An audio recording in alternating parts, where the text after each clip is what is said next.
మధురమైన పిల్లలు, నాజూక్తనము అంటే సుకుమార్తనం కూడా దేహాభిమానమే. అలగటం, ఏడవటం మొదలైన అసూరి సంస్కారాలు పిల్లలైన మీలో ఉండరాదు. సుఖదుఖాలు, మాన అవమానాలు అన్నిటినీ సహించాలి. ప్రశ్న: సేవలో అభిరుచి లేనందుకు లేక సోమరిగా ఉండేందుకు ముఖ్య కారణం ఏది?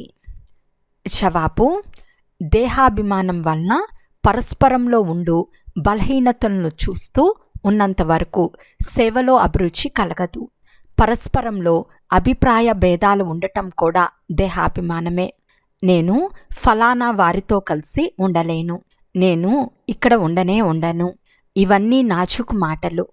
ఈ మాటలు నోటితో అనటం అనగా ముళ్ళగా తయారవ్వటం, ఆజ్ఞలను ఉల్లంఘించటం.